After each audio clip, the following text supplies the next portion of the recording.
So I think now it's recording.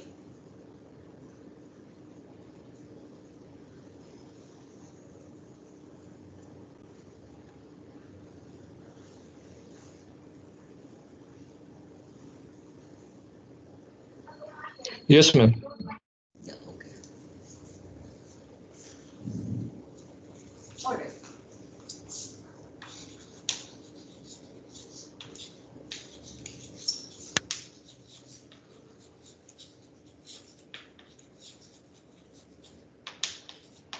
All right. So I just want to, um, as I said, bring the, at least qualitatively, I want to give some idea of, as I said, that's what I tried to do last time, of the idea of group representations.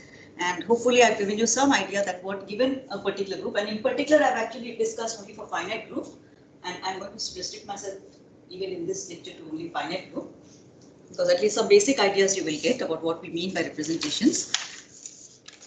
So I discussed what is the idea of mapping. So that a group representation essentially is a mapping from the group to rho of G, where this rho of G then is a matrix or it's a linear operator which will act on some vector in a vector space.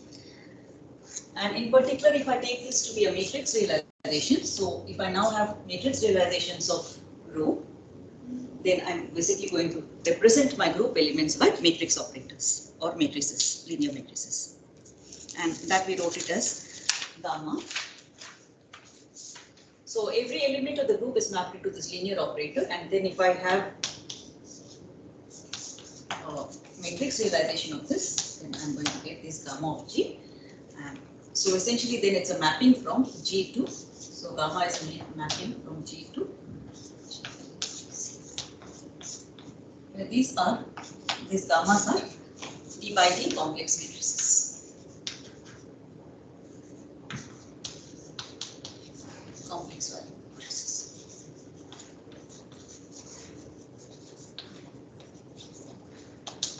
So a particular gamma, which is say a D by D matrix, that is going to act on a vector space which is D-dimensional. And then we also said that given such a mapping, so it's an isomorphism really. I mean, we are going to consider these as isomorphisms from this group G to this group of linear D by D complex valued matrices. And we also said that if I have two such mappings, gamma and lambda, they are equivalent if you can relate these two by an similarity transformation. Otherwise, they are inequivalent representations. And then, as I said, that essentially then the whole thing boils down then to.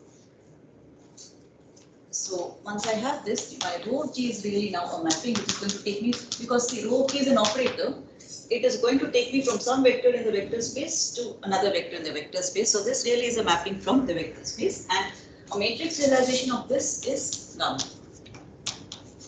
So it's V2. Fine.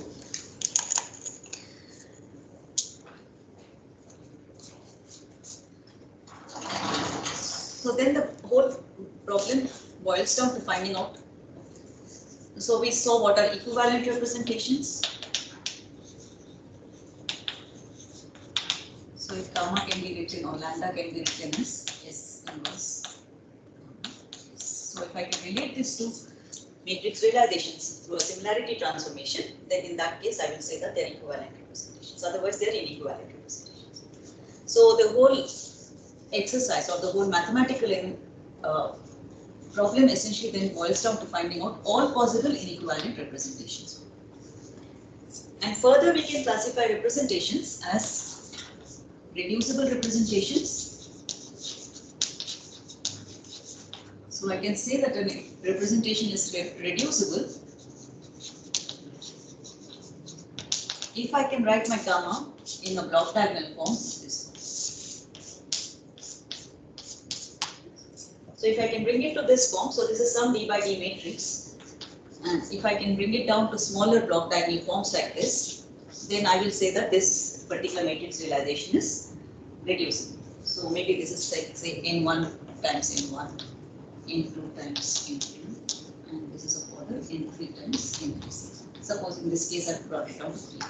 And obviously n1 plus n2 plus n3 must be equal to. But suppose I can't. Now let's say I brought it down to this block diagonal form. And I am not able to further reduce this any further into a block diagonal form. I showed you this example yesterday. We saw that a 3 by 3 matrix can be reduced into two 1 by 1 matrices, and then there is a 4 by 4 matrix reduced into 1 by 2, 1 by 1, and 1 2 by 2.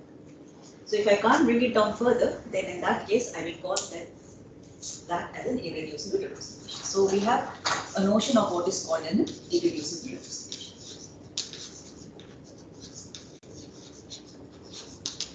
So then the exercise, so further what happens therefore is then that finding out all possible inequivalent representations essentially boils down into finding out all possible irreducible representations. Because if you have a reducible representation, you can always write it as a sum of, so in this once I write this, and this gamma is right, I wrote this yesterday for you, contains a sum of irreducible representations. Let me write this as n.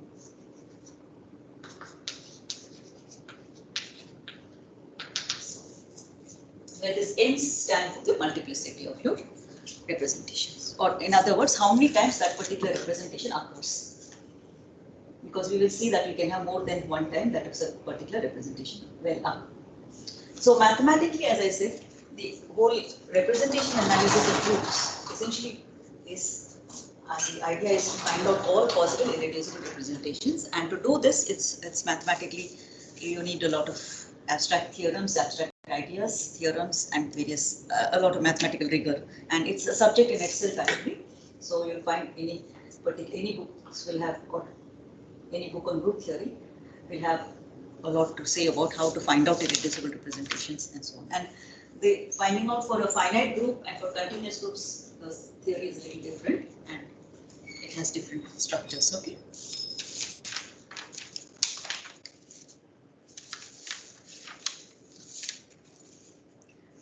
All right. Then another very important concept which we have here is the idea of a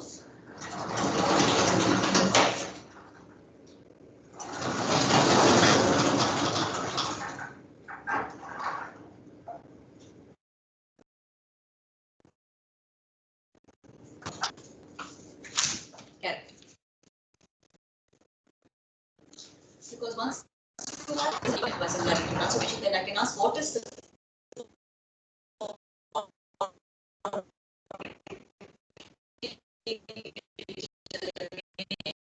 invariant. And what we find is that I get so I'm for a person. Characters associated with each group element are a very important way of characterizing, trying to understand what possible irreducible representations one has. And yesterday I also gave you some relations for, in particular for a finite group, there are very interesting relations between the characters and the order of the group. So there are orthogonality relations and there are some kind of completeness relations for the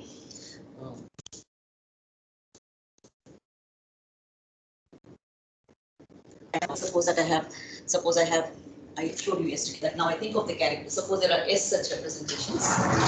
Let us say that there are S representations.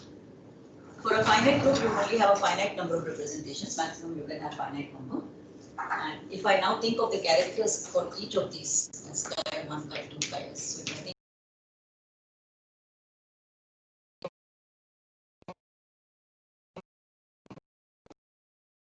this as a vector. If you know group, you know the characters for the group, then I also said that the character remains constant over what's known as the conjugacy class.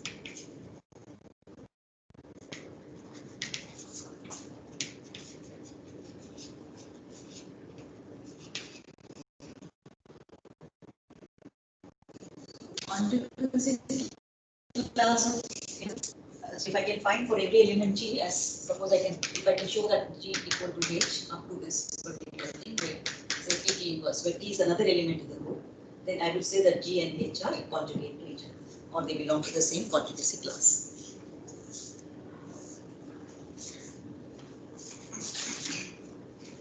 So basically what you do then is you write your G in terms of various conjugacy classes.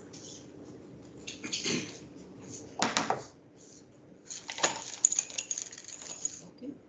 Yeah.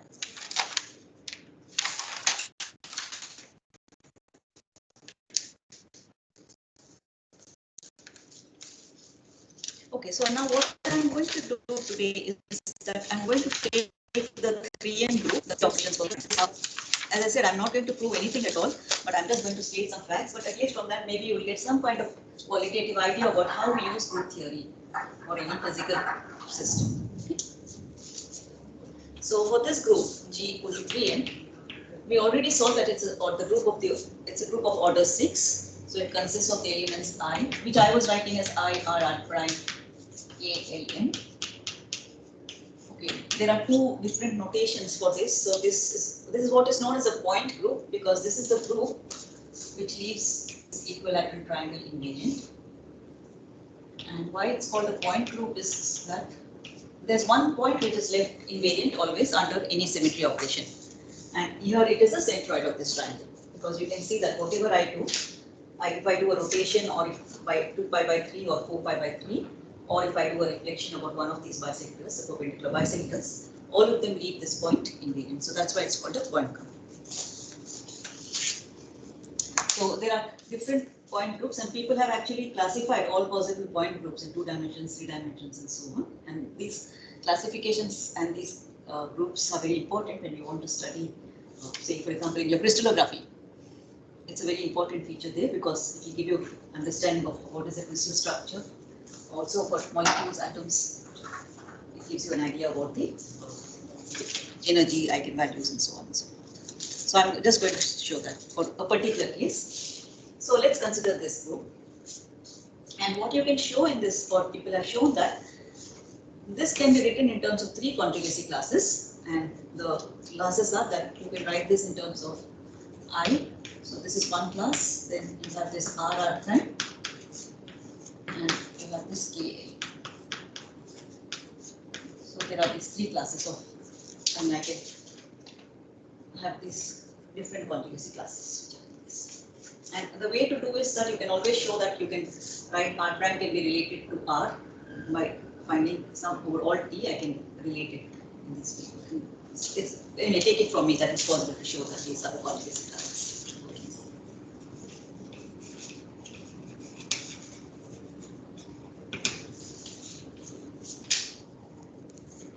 Now, one can also show that the maximum number of irreducible representations one can have in this case. Okay, there's actually a theorem which tells you that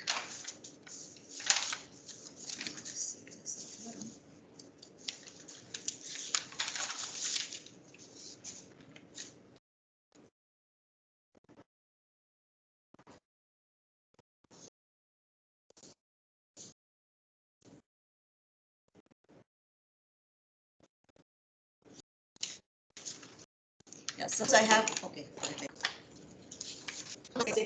now as I told you, the main task is to find out how many irreducible representations are there.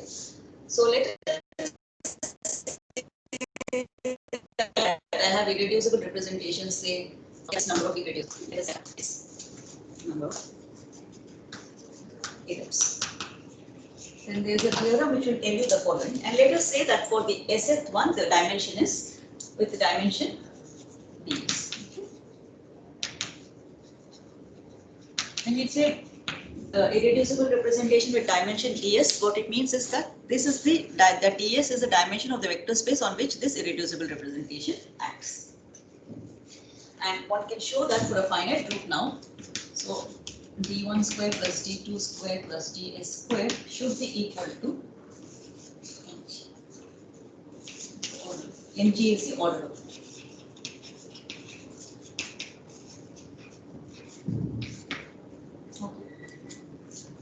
And we can also show that the number of irreducible representations equal to the number of conjugacy classes. So these are theorems, as I said, from doing mathematical analysis of this problem. So given a finite, again I'm restricting myself only to finite groups, which means that the number of elements are finite. So given a finite group, one can show that the number of irreducible representations equal to the number of conjugacy classes, and then the dimensions are related in this fashion. So in our case now we have 3 conjugacy classes, so this implies therefore that we have 3 irreducible representations. So then I can ask the question now that what is the dimensions of these 3 irreducible representations? So for that what you can do is you use this relation. So I have this d1 square plus d2 square plus d3 square, and this should be equal to 6 because we know it's a 6 element. And dimensions must be integer. So now this will tell you that what can be the maximum dimension of any irreducible representation here. Can I have 3? Can I have any of the d equal to 3? That means can I have a 3-dimensional representation here?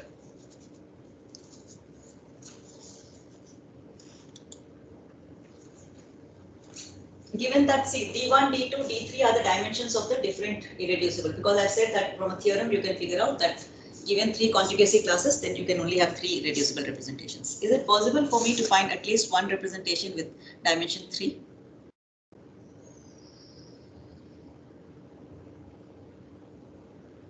Look at this equation. So if you have dimension 3, what will happen to one of the elements here on the left hand side?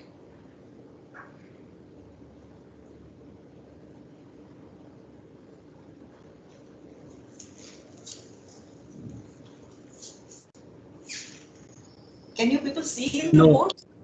Why isn't it possible? Tell me. Yes, somebody said no. Why not? Because there is 6 at on right the side. left side you have 6 now, and you can see these are squares, so these are going to be all positive. So if I have somewhere, if I have 3, then 3 square will become 9. So then there's no way this relation can be satisfied. So you can see that I cannot get a representation with d equal to 3. Okay, so I must have, that means what it tells me then is that I can only, okay, so I cannot get in fact any representation with dimension d greater than or equal to 3. Okay, so you can see that ds or di cannot be greater than or equal to 3. All those are not allowed because they must satisfy this condition. So then what is allowed for me is simply that d1, I can only have either 1-dimensional representations or 2-dimensional representations. Now can all the representations be 1-dimensional? From this? If they're 1-dimensional, that is also not possible, because in that case I'm simply going to get 1 plus 1 plus 1. It's not going to be possible. Okay. Now can I have two representations with so now then the thing is that I cannot have all 1, 1, 1. So I have, let's say, these possibilities. 1, 1, 1 is not allowed. I'm writing down the dimensions of the 3 irreducible representations. So this is not allowed.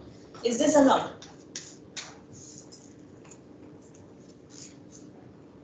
That one of them is 1-dimensional, the other 2 are 2-dimensional. No. This also is not allowed, because you can see if I have 2 2-dimensional representations, then I'm going to get 4 plus 4. 8. So this is not allowed. This is allowed.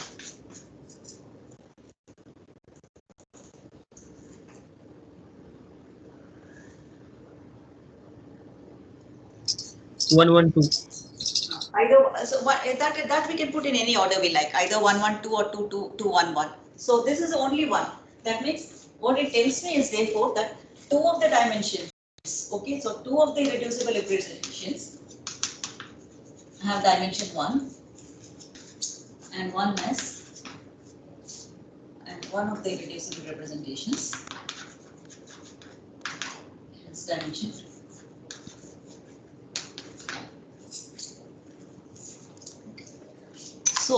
So actually you can see that by using these theorems we get very strong constraints, or from this, for this kind of relations one has very strong constraints on what are the possible, how many irreducible representations you can get, and also what is the dimension of each representation. So what this means is that when I make this gamma, see, so gamma is, in this case, the most natural way of writing gamma is as a 6 by 6 matrix, and that will reduce to, alright, okay, you can will show that it will reduce to 2 and 1 and 1.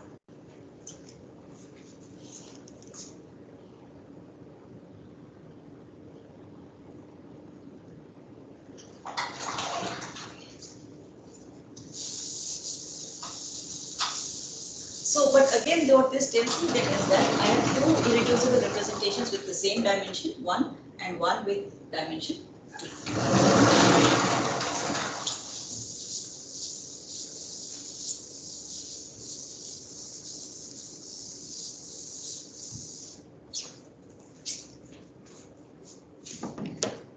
Okay, and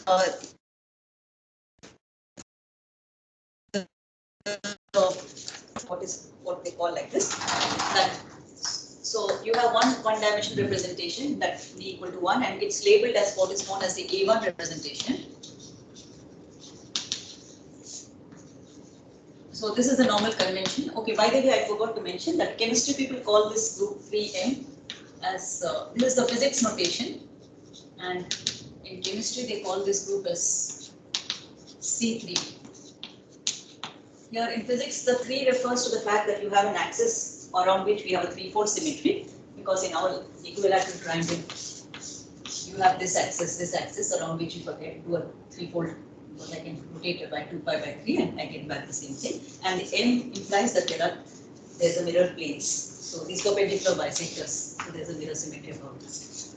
So there are two different kinds of notations which essentially physics people adopt one kind of notation, chemistry people use this. So the A1 representation is actually a trivial representation. So it's really a trivial representation in which all elements are simply represented by the by a 1 by 1 matrix, in which all elements of the group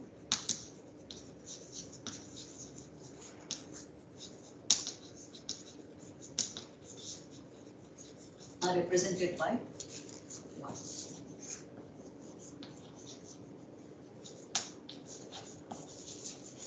So it's a 1 by 1, it's a one-dimensional representation. That means you just have numbers. Because 1 by 1 means it's just a number. So, and they are represented simply by the number 1. Okay. Every element, identity also goes to 1. So it's like this, that identity goes to 1.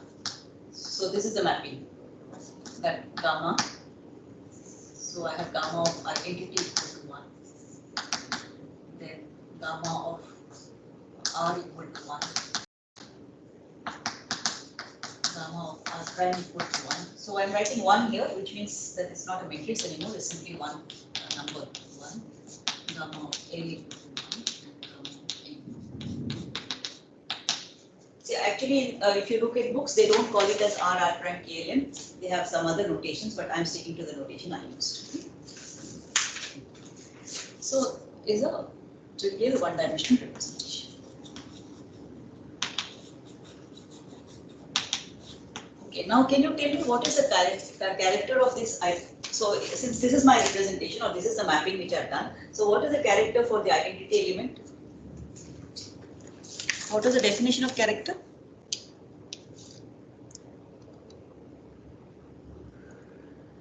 So we define character of a group. So it's there. Can you see that? It's there on the first line of the top board. So if I ask you now, what is the character of identity? What is the value in this representation?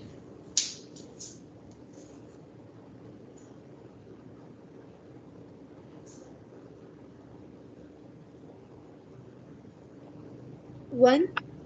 1. Yeah, you're right. Because if you have just a 1 by 1 matrix, then the trace is simply that element itself. So this is 1. What is character of R? See, for each element I write down the answer for the character. So what is the answer for this?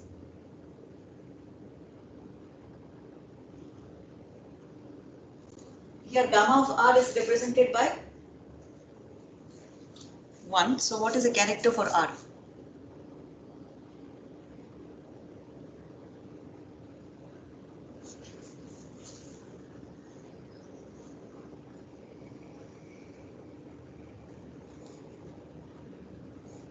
Can you see the board?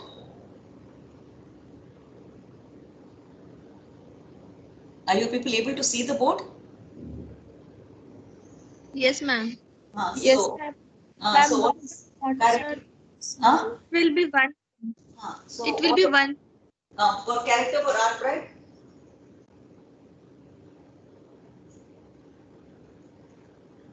Why are you taking so much of time to tell me the answer?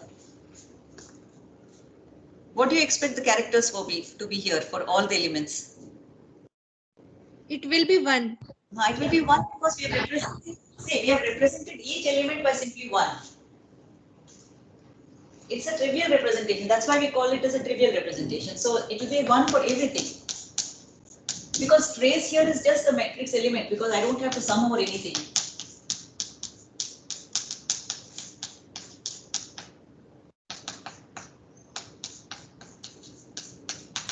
Okay, so you can see this.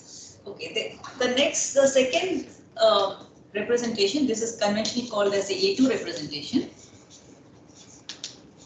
And again, this is a one-dimensional representation, but it's not so trivial.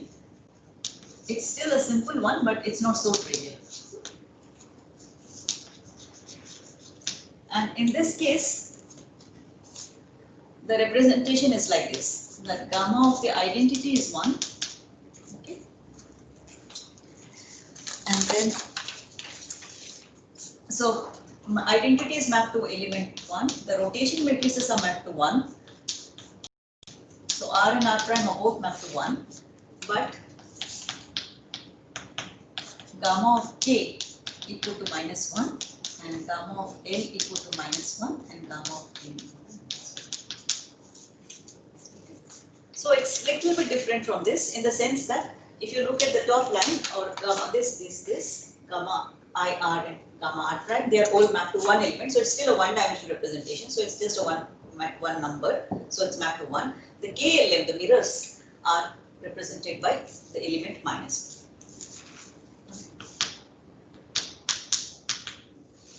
And now if I ask you what is chi of identity in this case, what will it be? It will be 1. 1. So you can say chi of identity is 1, then chi of R will be equal to chi of R prime will be equal to 1. And further you can see that chi of K will be equal to chi of L, which is equal to chi of N equal to -1 for this representation. Okay. So the two one-dimensional representations correspond to this kind of a matrix.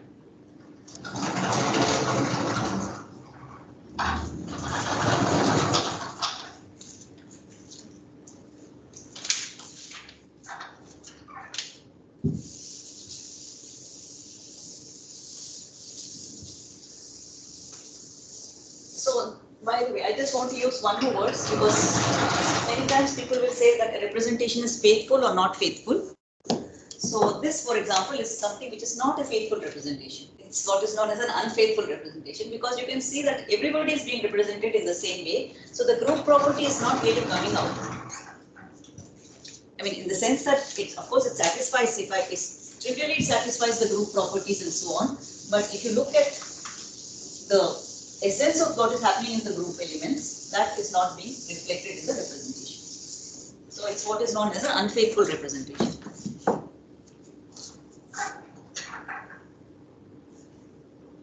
Okay.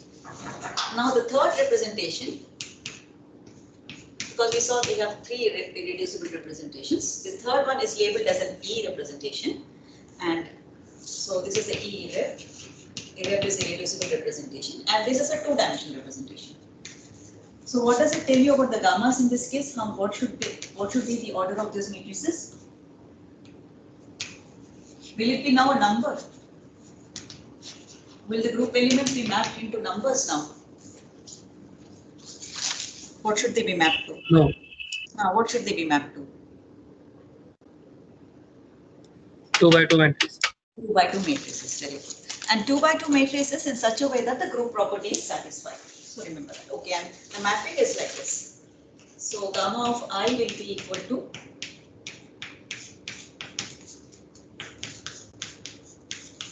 okay, these notations or these phase factors can be changed. You might find that you get different answers depending on which book you have. I just stuck to this. But you don't need to use my notation. You can use any standard notation. As I said, the standard notations is not R and R prime. You'll find that books will have a different notation. I didn't want to change the answer. Okay, so this is gamma R and gamma R, right?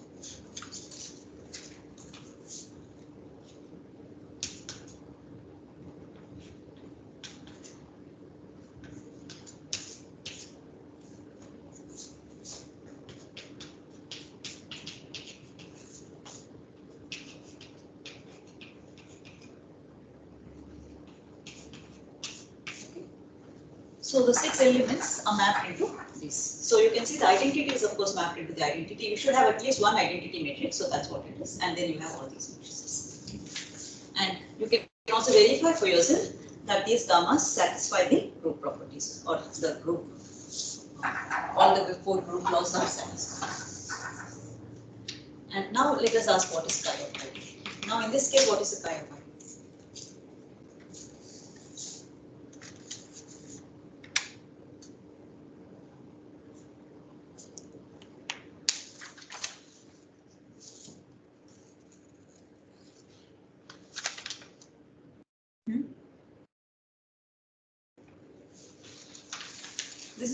This is my identity. I mean, so gamma of I is this. Now, what is chi of identity in this case?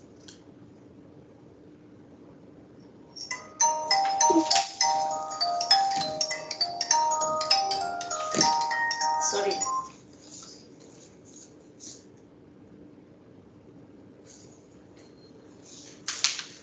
What is chi of I?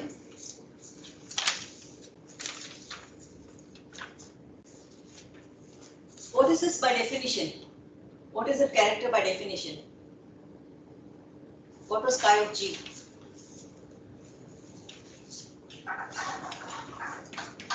What was chi of G by definition?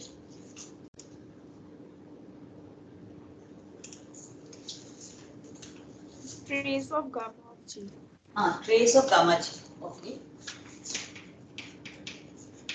Right. So now your G here is the identity element. So chi of I should be the trace of this gamma of I. So what is trace of gamma of I here? 2. 2. Answer is simple. Okay. Now what is chi of R? From here you can see. -1. -1. And you can check what is chi of R prime? -. So this is the same as chi of R prime. What is chi of K? This is your K, gamma K. 0. It will be 0. 0. And what is chi of L? Half minus half, so the answer is 0. 0. Similarly, chi of M will be half minus half, 0. So you can see that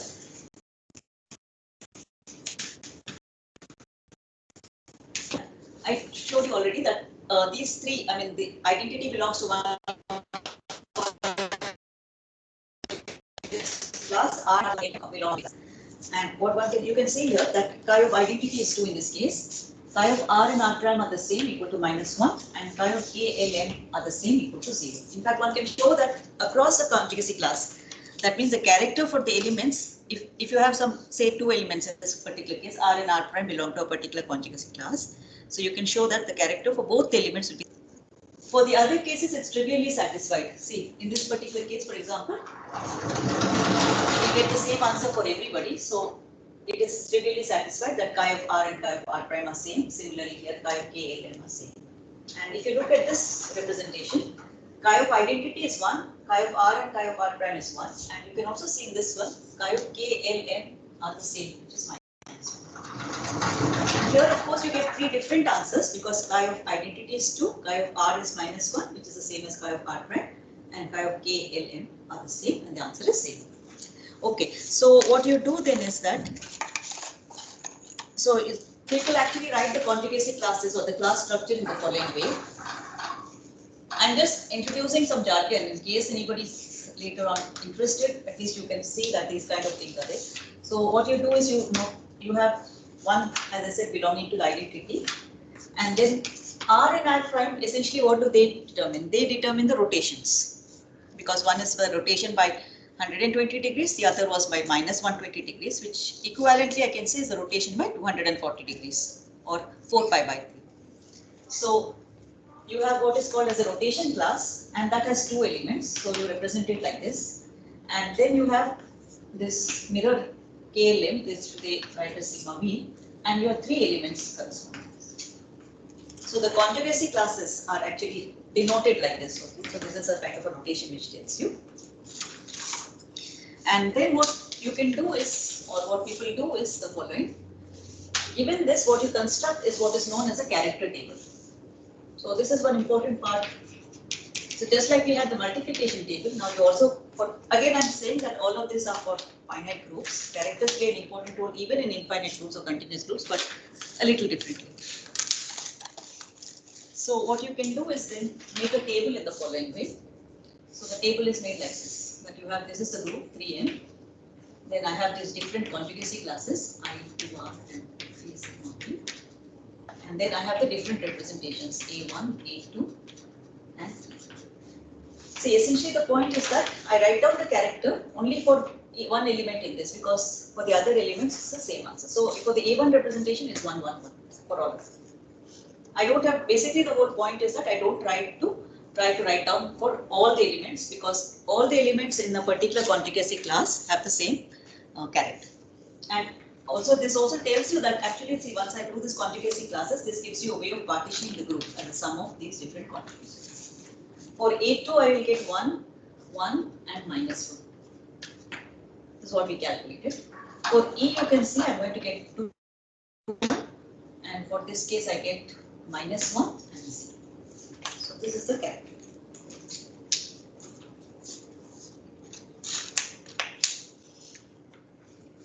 And now if I ask, okay, so now you think about some functions which will transform, like say, suppose I have functions of Cartesian coordinates, okay? So which will transform now as an irreducible representation of this group. So assume, say I have this equilateral triangle, so the two-dimensional plane. So now let's think of it, and let us say that I have a Cartesian coordinate system which I have x1. Okay, it is labeled by coordinates x. Now under the trivial representation, what it means is, because I've represented everything by just one identity element, it means that nothing is going to change. So if I do something on a function of, if I'm just multiplying it with 1, nothing is going to change. It's basically like what we call as a scalar quantity. Now can you think of some function of x which will not change under any rotation, or means here I'm doing a rotation by twice pi by 3 and 4 pi by 3.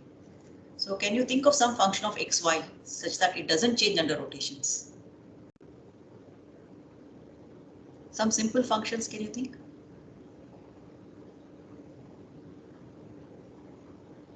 Can I just take x itself? Suppose I take the function to be x itself. Will it change under rotation or not?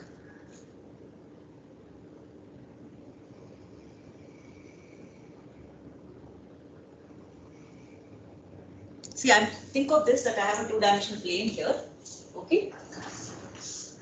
X, Y labeled by this, and I just take some point on this, and now I'm making a rotation by twice pi by 3. So will the value of x change?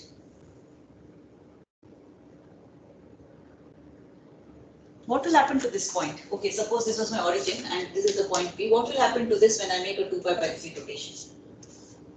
Will this remain still here? Value will change. Because you can see that if I make a 2 pi by 3 rotation, this is going to go here. OP will go to this, right? And you can see that if here the point was labeled by value x and 0, because value was, this is x and this is this x-axis and this is the y-axis. But now if I make a 2 pi by 3 rotation, I'm going to come to this point, and it's very clear that this value now of x and y has changed. So if I just take the function to be x, f of xy equal to x, that is not going to be a function which will remain unchanged under rotation. Can you think now of any other function of x and y such that it doesn't change under rotation? In the xy plane. Square plus y. X square plus y square. Yeah. So if I have x square plus y square, then this is something which will not change. So this is an example of a function. Alright. Alright. Now here, what can you think of any function here? Okay, leave that one. Maybe you can just leave that. Can you think of something here which should trans now? So I want a two-dimensional representation, which means my vector space in which these functions live must. So the vector, your function also must be a two-dimensional vector. I mean, it should be in a two-dimensional vector space. So can you think of some two-dimensional? What you can show is, I'll give you an answer. So if you take x, y, you can see. So this, if you take the function to be like this, then you can show that this will transform like a two-dimensional representation of this, or it will transform like that.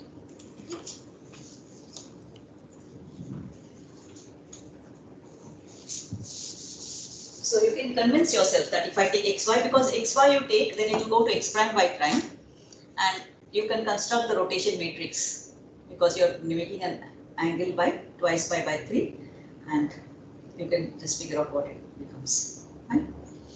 Okay, so one constructs the character table like this. You can construct the character tables, and also you can figure out what kind of functions are transforming and so on.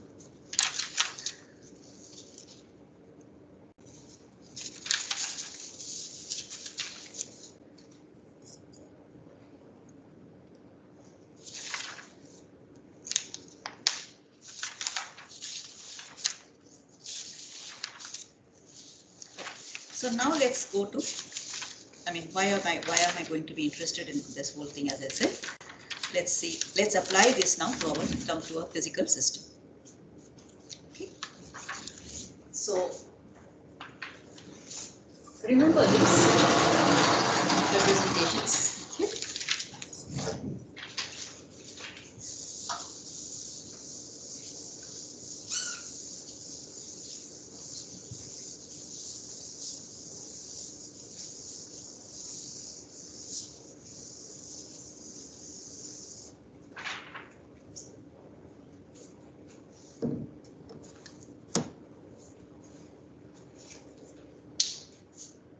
So now what you can show is, okay, now consider the ammonia molecule.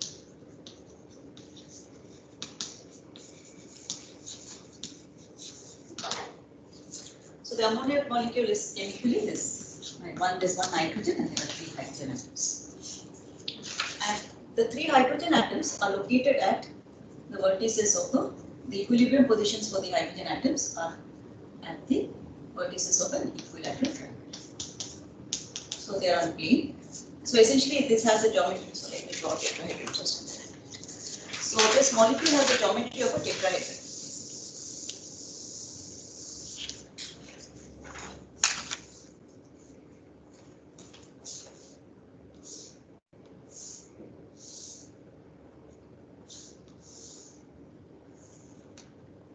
So this is the nitrogen atom. And these are like this. I hope it's clear. So now what you think about this in the following way, that you think like that this is my plane in which the nitrogen atoms are lying, and the nitrogen atom is lying like this because it's a tetrahedron, right? So this is my nitrogen atom, and so the axis about which we were doing this 2 pi by 3 and 4 pi by 3 rotations is the axis which is from the nitrogen atom to the centroid. I mean, it's crossing from that. You can think of like if my nitrogen atom is here, then this is going from the nitrogen atom into the board across through the centroid of this equilateral triangle, because that's how your tetrahedron geometry is. And the bisector also of these, the Galilean bisectors, they also pass through this centroid. Right? So now I can ask the question that. So you can imagine now, so imagine that you have this triangle which is represented by these 3 hydrogen atoms, and then there's nitrogen which is here, which is going through this. Now the nitrogen atom they have wave functions with electrons here, there are wave functions with electron here, electron here. Now I can ask that the wave function, okay, for the nitrogen atom you will have 1s, 2s, then you have 2py, 2px, 2pz. Now, if I make a rotation transformation, so now I have also got a third axis, because this axis I can call as my z axis. So let me call this as my z axis. So this is the plane, is my xy axis, and this part is the z axis, which is coming out of the ball like this. Okay, and which is along which your nitrogen atom is located. So if I make now in the plane a 2 pi by 3 rotation, and let us say in the nitrogen atom I have the 1s orbital. Now, will that remain invariant under this 2 pi by 3 rotation in the xy plane? What is the form of the 1s orbital? Okay, let's think of the hydrogen atom. How does the 1s orbital look like? Spherical. It has a spherical, very good. It has a spherical symmetry. So if you have so now we're talking about spherical symmetry in 3 dimensions, please remember. So I have made now a rotation of by 2 pi by 3 atoms are there. And if my nitrogen atom has a 1s, it has a spherical symmetry. So you don't expect that orbital to change. Fine. So which means if I have so I'll write down this. So what it means that if I have orbitals like this, so I'll just write down. So if I have 1s orbital, 2s orbital, 2pz also, because 2pz, if I'm making a rotation in the xy plane, if I have a 2pz, the pz orbital is going to be lying like this. You know that the nodes will come out. So for a pz, if this is my z axis, the nodes are like this for a pz orbital. Okay. So your 2pz is along the z axis. I am making a rotation in the xy plane, so this also is not going to get affected. So what you can see is that these orbitals of the nitrogen atom, so let me simply write it, of the nitrogen atom,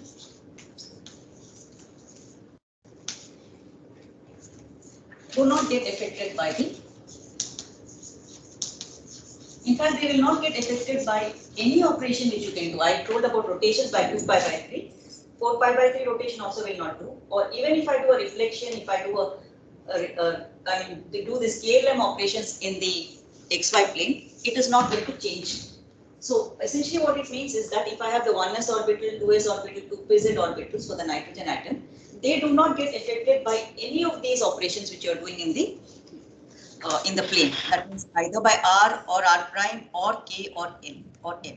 So what representation should they belong to then, if they are not getting affected at all by any of the group operations?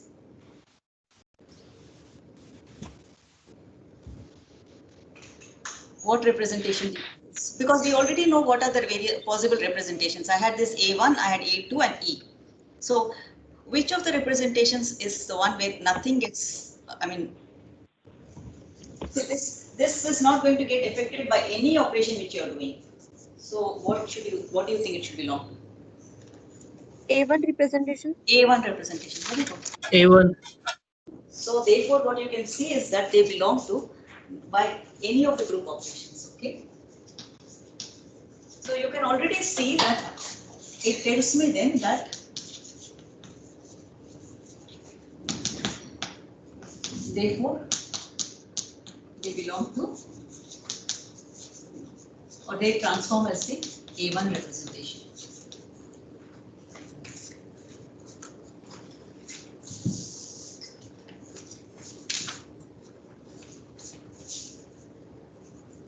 A1 A okay. But now if you look at the nitrogen atom 2px and 2py, now the 2px is px will lie like this, okay. So this is because this is going to lie in the xy plane. For the nitrogen atom also like this, and py will be like this. This is my x-axis and this is my y-axis here. So if you are doing the xy plane, and py the nodes are like this. So I just maybe I won't put it there, otherwise we get a long friction.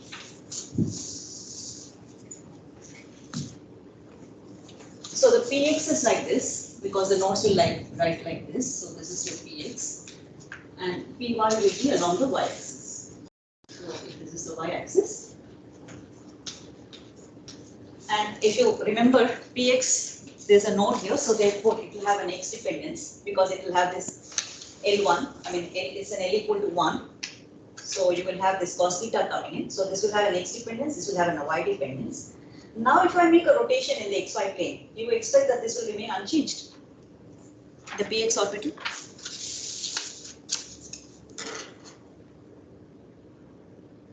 Would you think that the Px orbital will remain unchanged?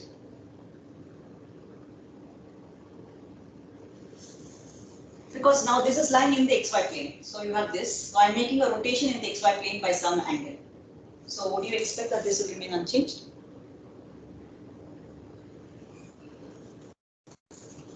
Just say yes or no. No, ma'am. It should not, right? We just saw earlier that x coordinate will not remain unchanged. So you should not expect it to change. Similarly, you can see that py also will not remain unchanged. So in fact, what you can show is that the 2px and 2py together belong to the, so they will, so I have to think of this as a column vector and that they get transformed into linear combinations of themselves, because you can see that under a rotation, this will go to something. Suppose I make a rotation by 2 pi by 3, then this is going to become something like this. And now this I can realize in terms of some linear combination of these 2px orbital as well as 2py orbital.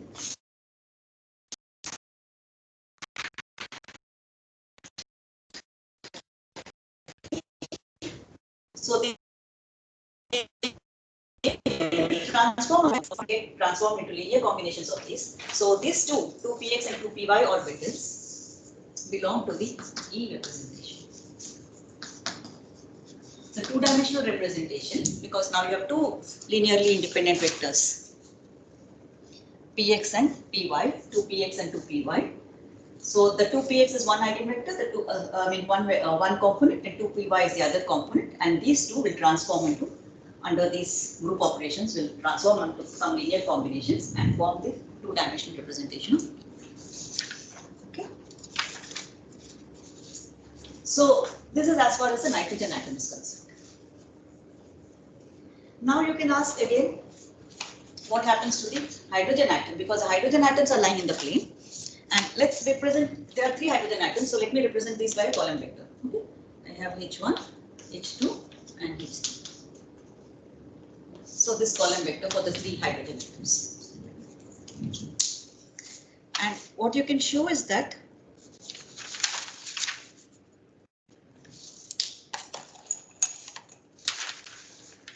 under the group operations, that means now if I do this 3m group operations on these, which we have already seen, because these three hydrogen atoms are, if I do, for example, a rotation, you know that, so, okay, so call this as 1, 2, 3.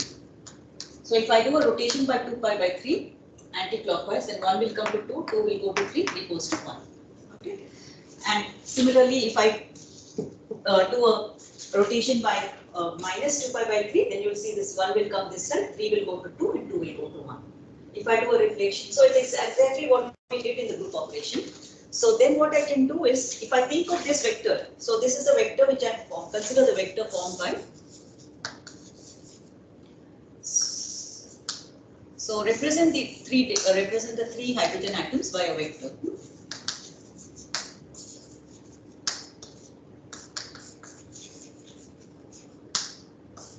By a column vector.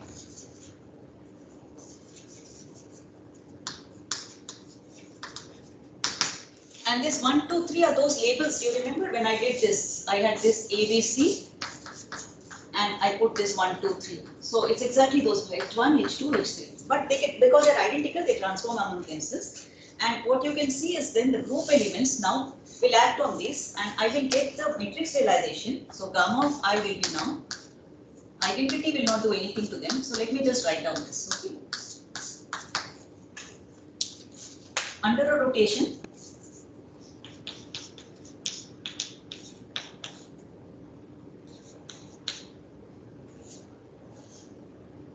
because 1 went to 2, 2 went to 3, and this is 1 went to 2, 2 went to 3, 3 went to 1.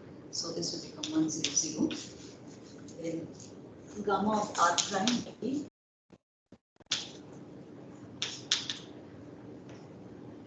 0, 0, 1.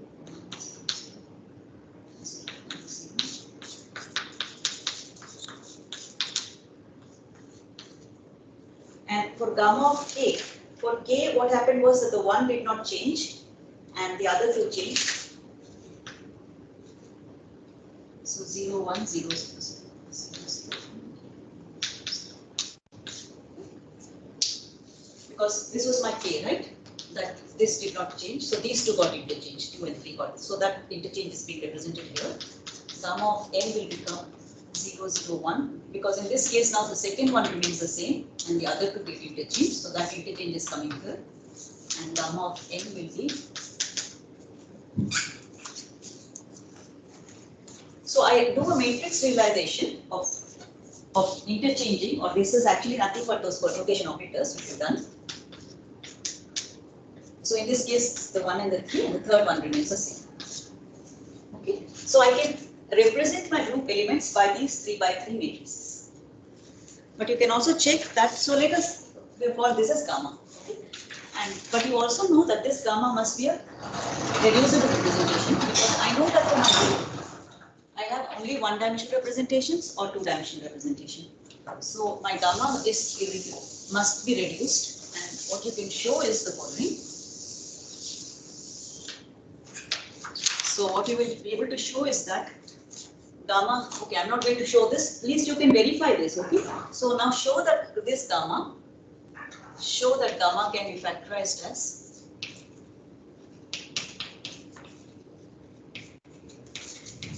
so for each of these you have to do this, okay, and show that it can be factorized into a block diagonal form.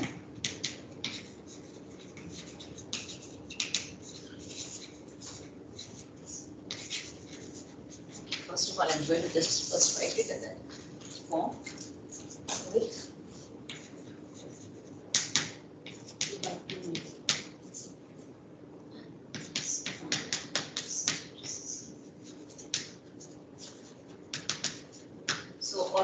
so this is, you show this, okay.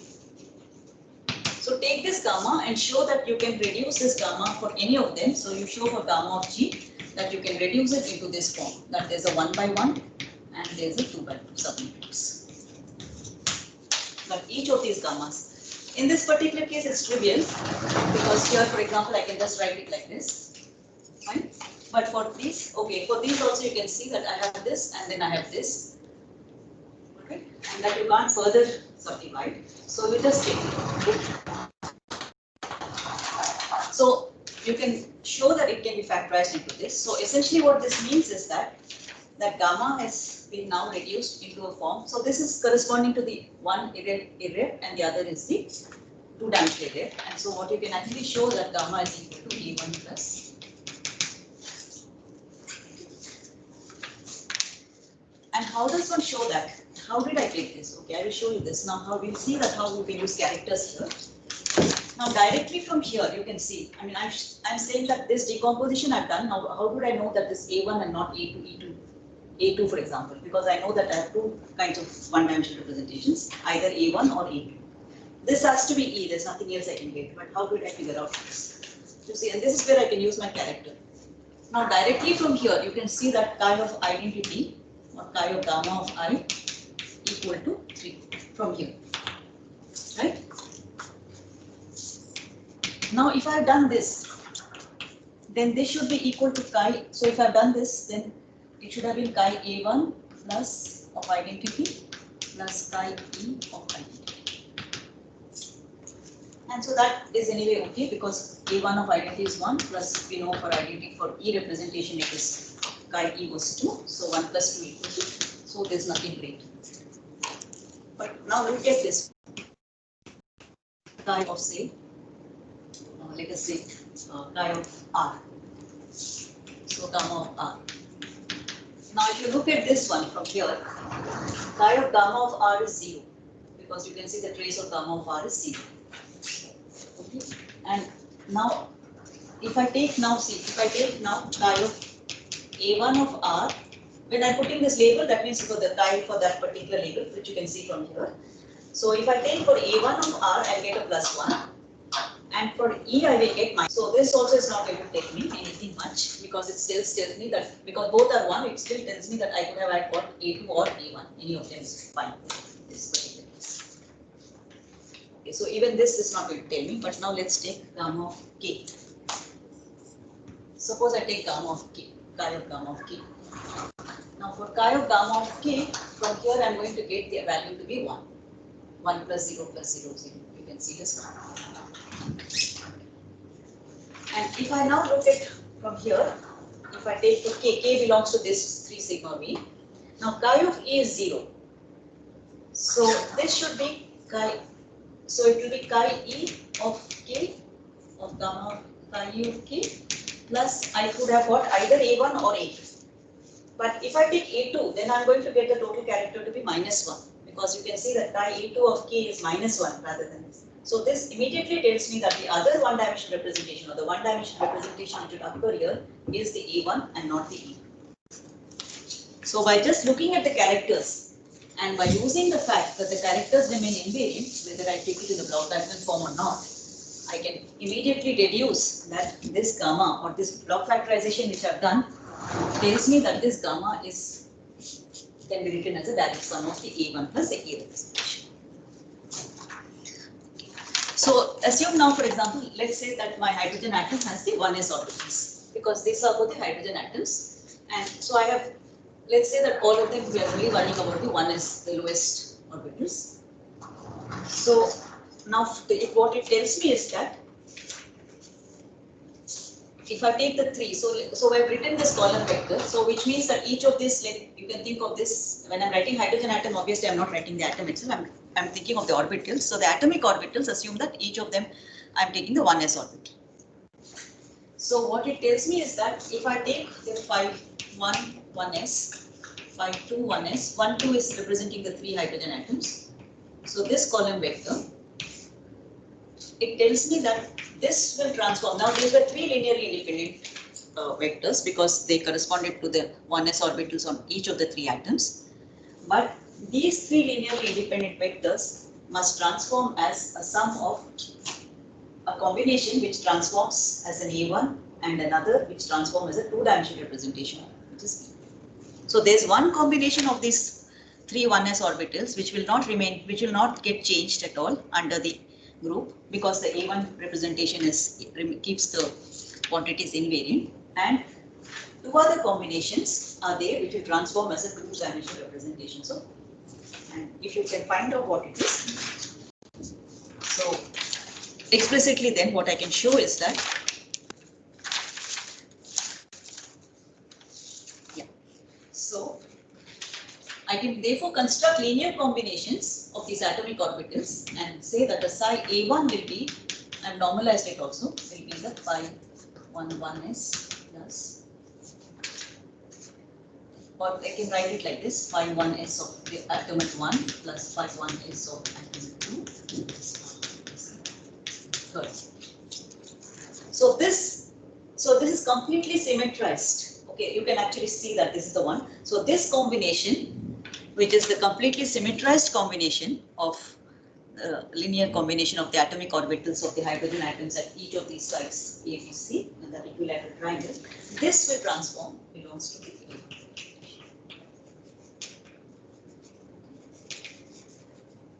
A. Now this is a 3-dimensional vector space. The 3-dimensional vector space, I'm breaking it up into a vector space. So this V3, which was this 3-dimensional vector space, I'm writing it as a direct sum of 2 invariant subspaces. One is a 1-dimensional vector space, which is this, and then I have to get 2 other linearly independent vectors, or another 2-dimensional vector space. So that 2-dimensional vector space I can get by constructing. Since I have 3 linear eigenvectors, I construct now 2 orthogonal vectors, and typically we can choose one choice is the I'm going to take the standard choice which people make.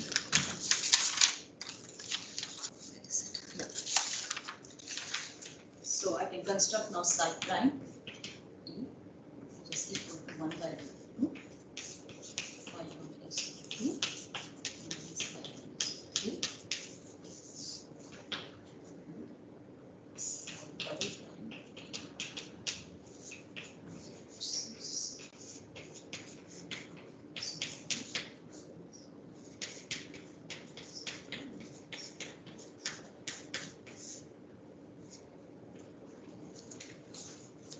So for the hydrogen atoms, therefore, if I take the 3 1s orbitals for each of the atoms, then what we can find is that I can construct a linear combination which is a symmetrized, completely symmetrized combination, because as you can see that this is completely symmetric under exchange of 1, 2, 3. And that completely symmetrized combination will belong to the one-dimensional representation, the one-dimensional array, A1. And then you can get 2 other linear combinations of these atomic orbitals, which are orthogonal to each other, and they are orthogonal to this. And these two, psi prime and psi double prime, will transform as a two-dimensional representation belonging to the array. Notice now, see the hybridization which I got, because here you can see what this is doing is this is an hybridization between 2 and 3, or here 1, 2, 3 are being hybridized in a particular form, and here also similarly. You can see that I have not done anything, I have not put anything by hand.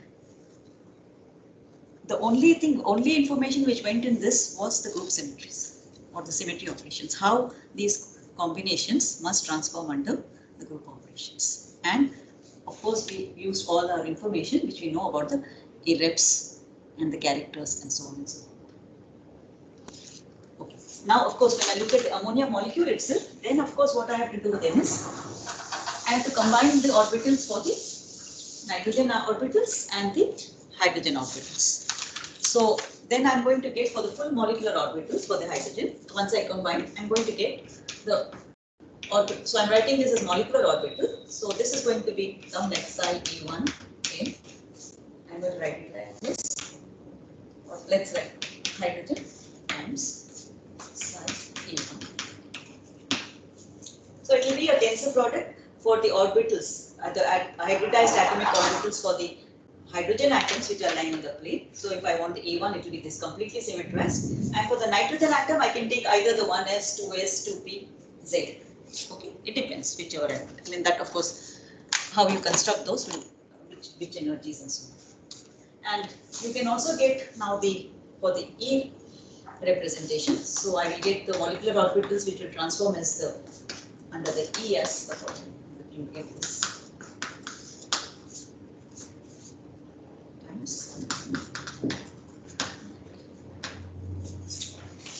So you can see that I can construct the molecular orbitals. So these are orbitals which will have the E symmetry. This is going to be the A1. So the molecular orbitals, therefore, are simply we have constructed. I mean, the interesting part is that I can, by just looking at the group or the symmetry properties or how my physical system behaves under symmetry transformations, and using all the information which I know about the irreducible representations of the group, I can construct the molecular orbitals. It's simply an easy way of constructing just by looking at suitable linear combinations of the atomic orbitals. And also what you can see now from here, now once I've done this, you can look at this. It also tells me, now I told you that how the hydrogen atoms orbitals get combined, because we had pi 1, this is a symmetric combination if you want the A1. But it also tells me how the nitrogen atomic orbitals and the hydrogen atomic orbitals get combined. Because it's telling me that if it has to belong to the A1 irref, then this is the only way it can get combined. Okay. So I think that this is a really very neat example of showing you that how group theory can allow you to figure out about the physics of my system. Just by looking, see a lot. I've just written down these the conjugacy classes and those theorems and so on. But a lot of mathematics has gone there into the analysis of that, those theorems and so on. Many abstract concepts have gone there. But once I use those concepts and once I use all those theorems, our physical system can be described in a very neat and simple way. All right.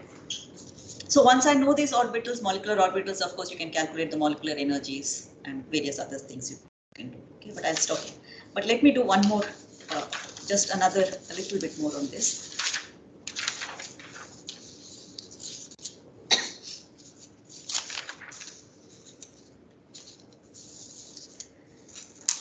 So from here, once you know the molecular orbitals, you calculate the energies, bonding energies, anti-bonding energies, and various other stuff. So people do this routinely. And in fact, this is a very major form of study for chemistry people, of course, physical chemistry people. Physical chemists do this very extensively. I've taken very simple molecule NH3 just to illustrate for you how to use groups in our physical systems, but they do it routinely. That is their bread and butter actually.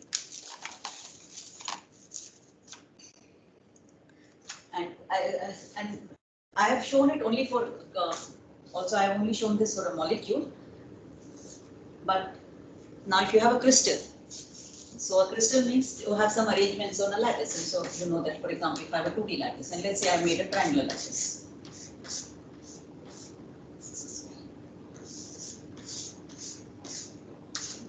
So I make a triangular lattice, so rectangular lattice or something. Then in that case, again you can ask what are the point group symmetries. So for example here, if I have such, suppose I have atoms here which are replaced, which are put like this, then again here I can ask what are the point groups, I mean are they point groups or symmetry transformations which leave this crystal invariant. And in this case I will also have that, because it's a crystal, I'm actually having a infinite arrangement of a lattice, of a definite kind of a Bravais lattice of atoms. So I will also have that the crystal remains invariant under space translations. So here I need to not only consider point groups, but I also need to consider what are known as space groups. Space groups means that I can see, for example, here if I have this equilateral triangle, here I am assuming that this point remains fixed, because under whatever, at least when we did the point group symmetry. But now if I allow this point group or this point also to move, so I allow for the translation of the center of mass also, then I get what are called as space groups. So when we discuss symmetries of crystals, then there we need to take both space groups as well as point groups into account. And again, such an analysis is very, very important to understand the structure of the materials. Okay. And just to complete the story, I won't not, again, as I said, I'm doing this very qualitatively. I'm not doing anything in a very quantitative way, but just to give you an idea.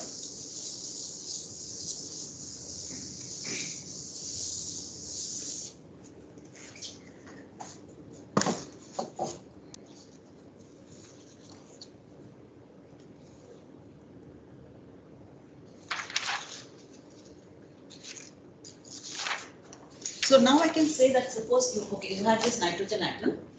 So again, I'm going back to this thing.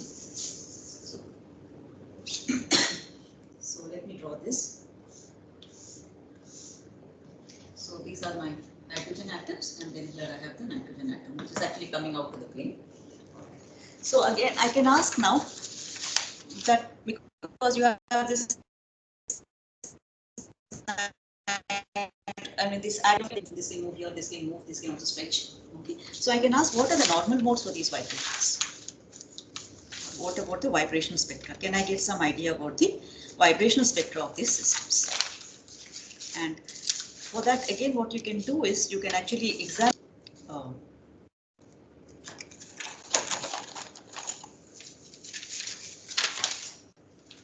structure or examine these molecular orbitals, and what you can show is that I would typically get, I'll just show you this. If I look at the normal modes, then I can get, I'll just show this. So I can get something like this, that if these were my equilibrium positions, so this is like, let's say the nitrogen atom.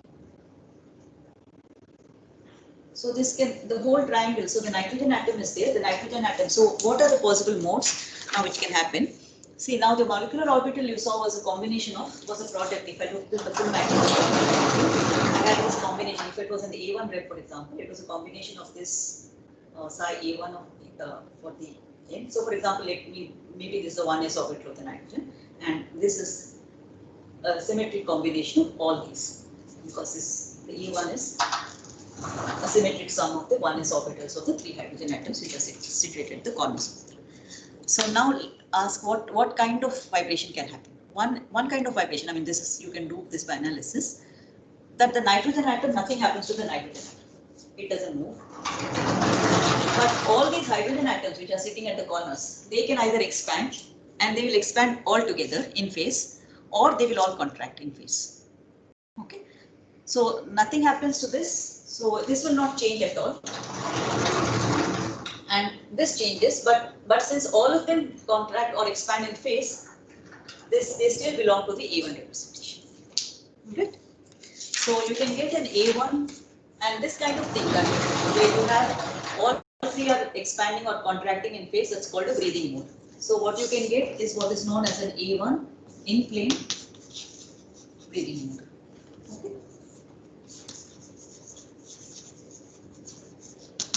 So this will have some frequency, U1, because they are like expanding and contracting. There will be some frequency which you can figure out actually from the gamma matrix which I wrote down. And then I can get another kind of a in plane mode, where in which case what will happen is that I will call this an E1 in plane mode, in plane.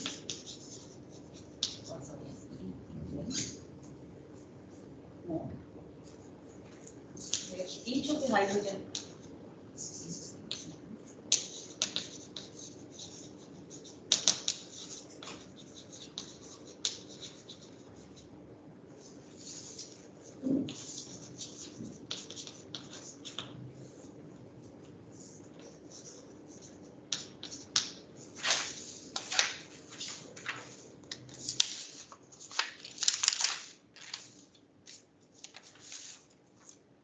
So what happens is that each hydrogen atom can actually can go like this. I mean, let me put it like this way.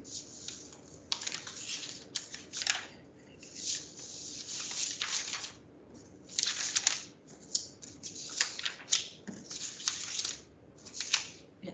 So with each hydrogen atom, it's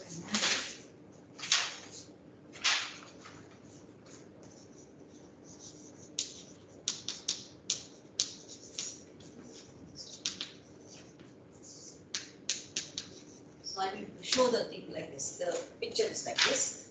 That so if I have this, okay, I draw this. So this is your hydrogen atom.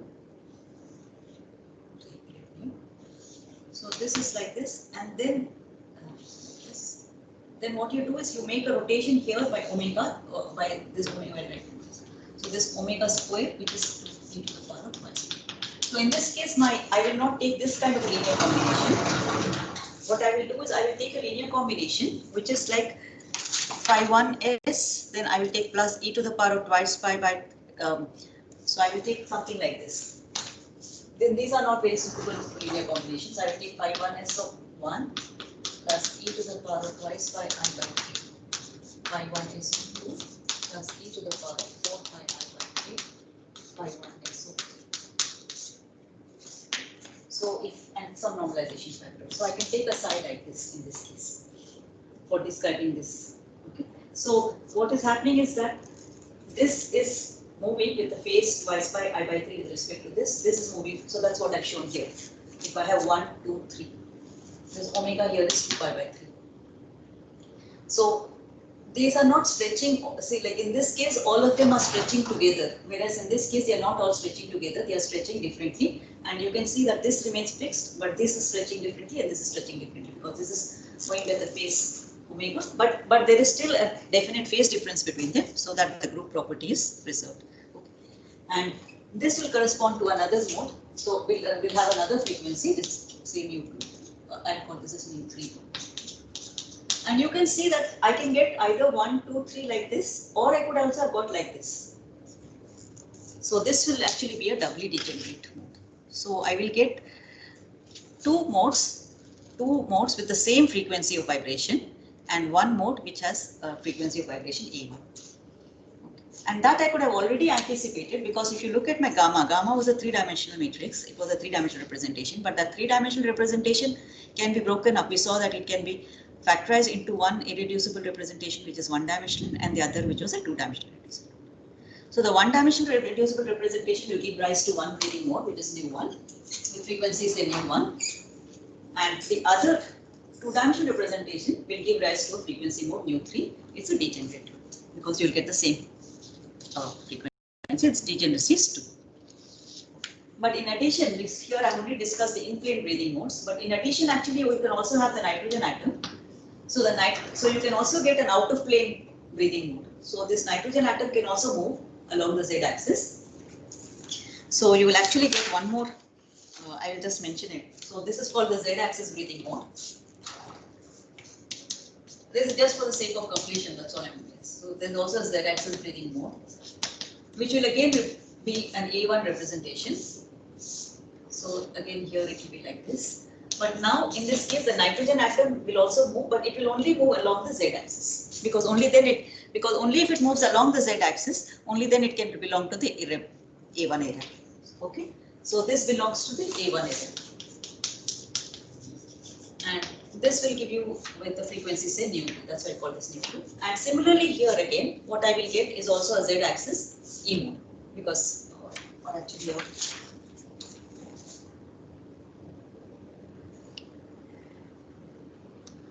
So I will also get another out of plane mode for the for this case, for E data, which is in which case the Z-axis, I mean the nitrogen atom will only move along the this thing, along the Z-axis. So now, okay, now you can ask the question that how do I know about these things? I mean, what would I do experimentally to see these things? I mean, how would I see such modes? Any experiment that you people know that which will allow us to see these vibrational modes?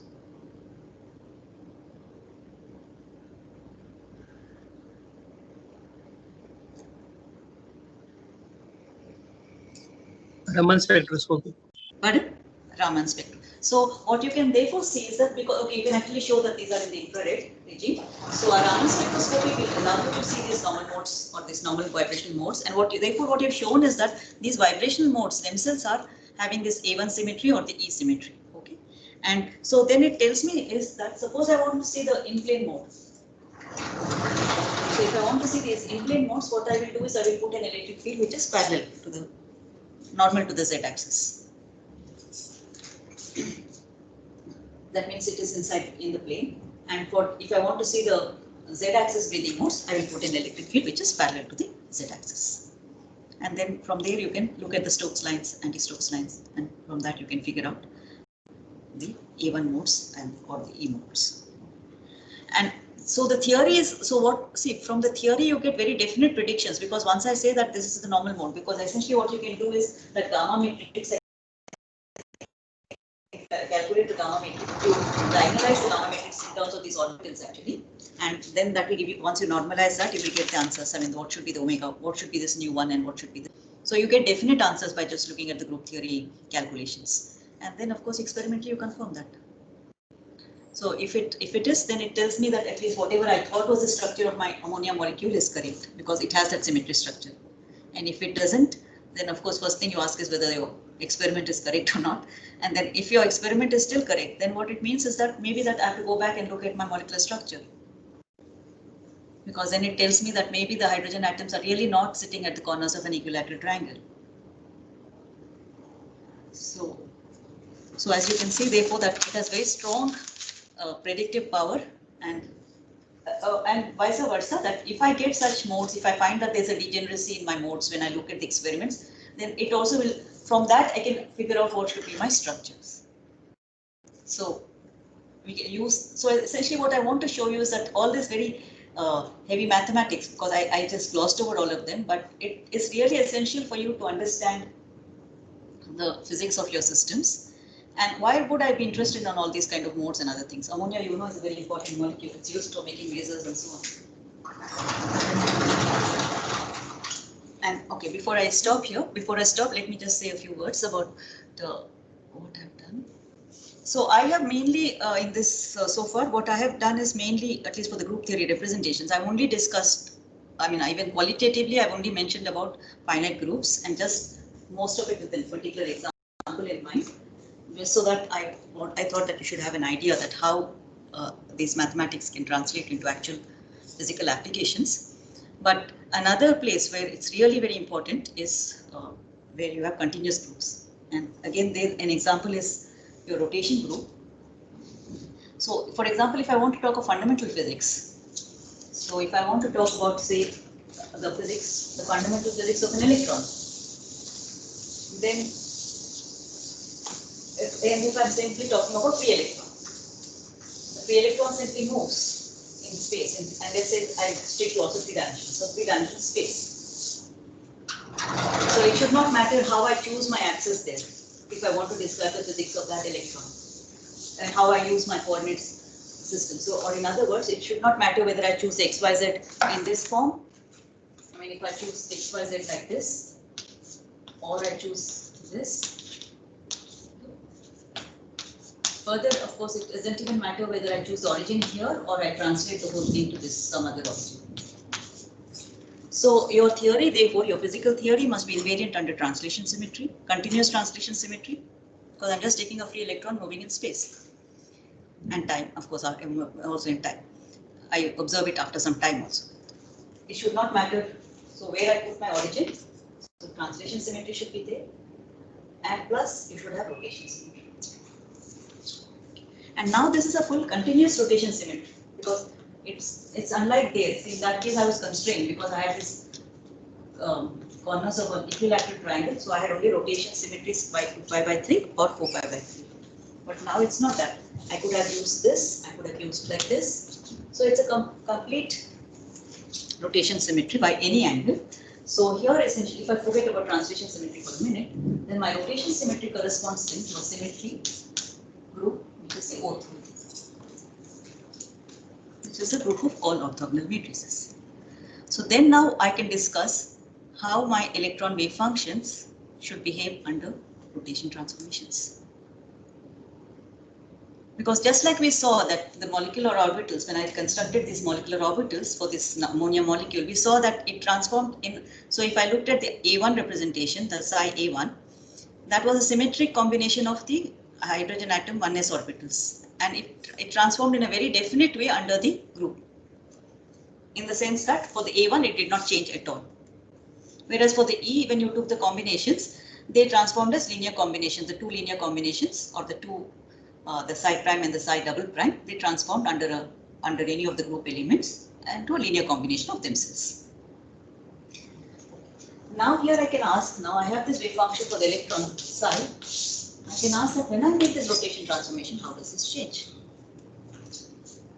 So can I characterize it exactly the way we characterized there? Because we characterized the representations in terms of irreducible representations of the group. So then I can ask what are the irreps of.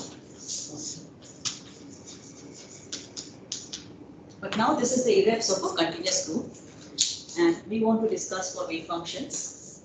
Now the wave function itself is not really the important physical quantity, but it's actually the probability densities. So what we will find is that essentially when you want to study fundamental physics, then we will be studying what are known as unitary, because we want the probability to be conserved, you will want unitary irreducible representations of subgroups. Okay. In this particular case, I'm taking the rotation groups, but more when you talk about fundamental, once I put in interactions, we will see that more interesting groups comes into play, and because then there is something called symmetry, others kind of symmetries. These are space-time symmetries I've discussed, but we can also have what are known as internal symmetries.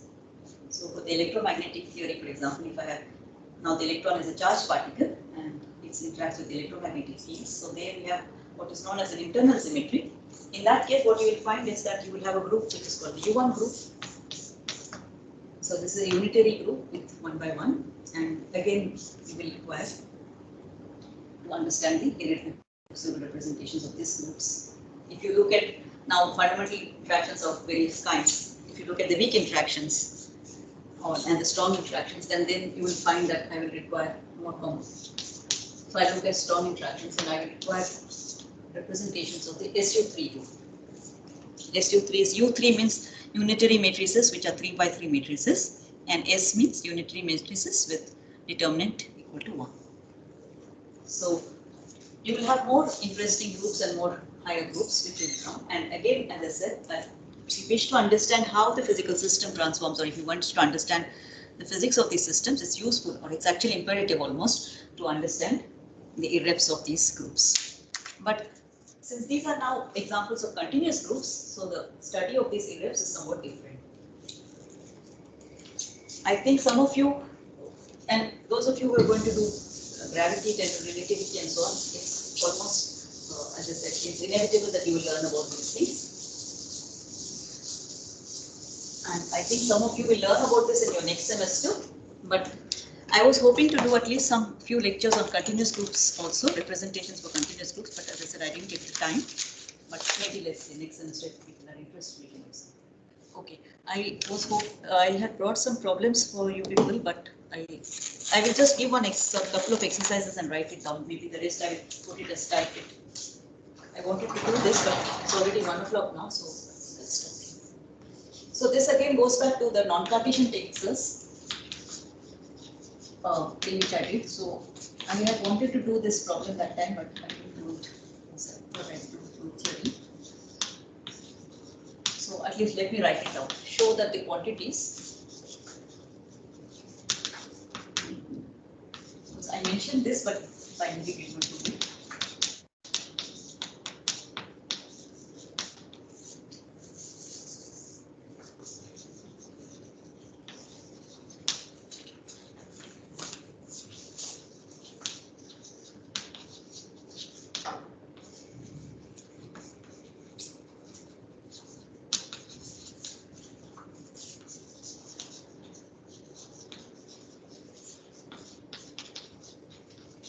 So essentially what this is telling you is to show that the metric, that we are justified in calling Gij as a metric tensor.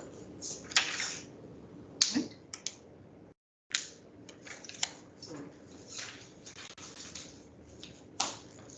And once you show that this with the Ij labels in the bottom or the subscripts, that if this is a covariant tensor, then if you have to put the Ij as superscripts, then that should transform as a contravariant tensor. Another problem what you can do is define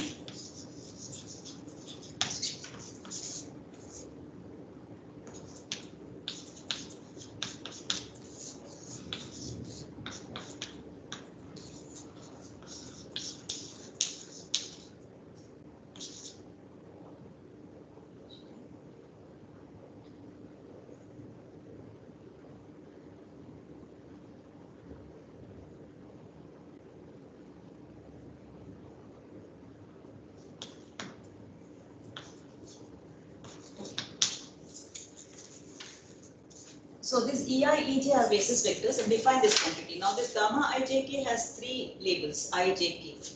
How many components do you expect in three-dimensional space?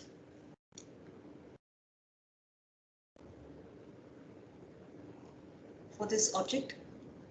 27. 27, very good. Okay. So what you might think that this transforms like a third rank tensor, but I want you to show now. Okay. So use the transformation properties of the basis vectors. Okay, so deduce the way the transformation properties.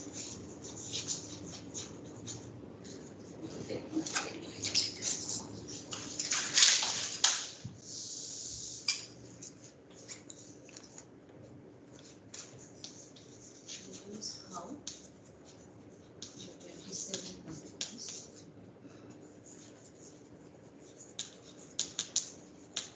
No, you don't have to do for all the 27. If you just take the this particular definition and put it.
So you might think that this forms a third rank tensor, but this is really an example where just because I have 3 labels doesn't mean that they form a third rank tensor.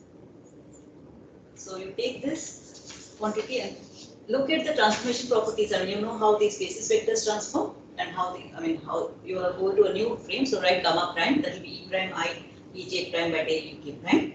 Find out del UK prime you relate to del by del UK, and from there you figure out first find out what are the transformation properties for this, and then you show that this doesn't satisfy the definition for the transformation for the third rank tensor. Okay. That's how you should. And by the way, this is a quantity which is known as the Christoffel symbol. And those of you who will do related astrophysics are certainly going to require this. I hope the spelling is correct. Christoffel symbol. And finally, one more question I think.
Again here, basically what you do is construct this quantity, because again you can see that this looks like as if you have, let me call this as some AI, let's call this as, okay, I'm going to give a very strange name to this. Okay, so Vi comma I put, okay, this is a comma. So Vij, let me call this, okay, take back this. This is comma here. So you again will expect that this has two labels, I and J. So this should transform like a second rank tensor, but show that it doesn't transform like this in general, okay? And then define I. Now this is colon, J equal to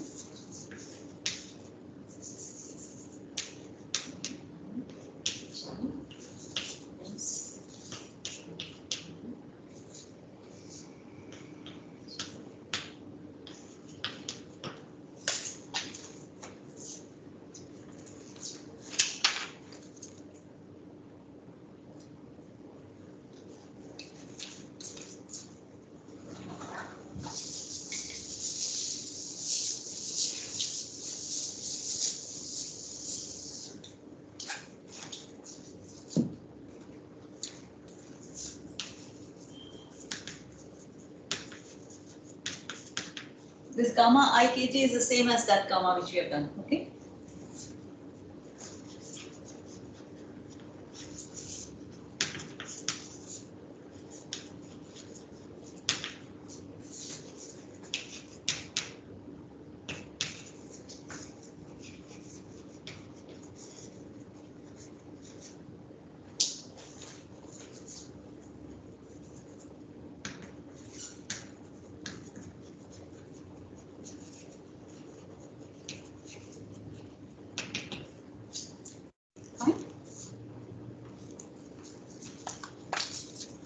So in fact, what you can show is that this transforms covariantly like a second rank tensor.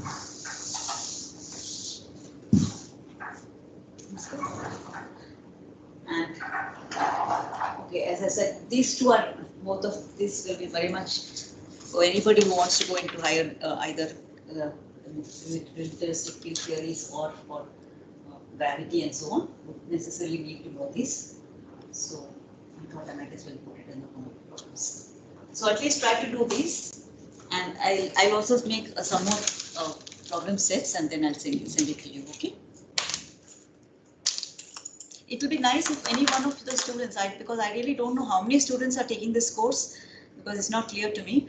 So it will be nice if one of the students, I think one of you have my email ID, my Gmail ID. Please don't send to the physics account.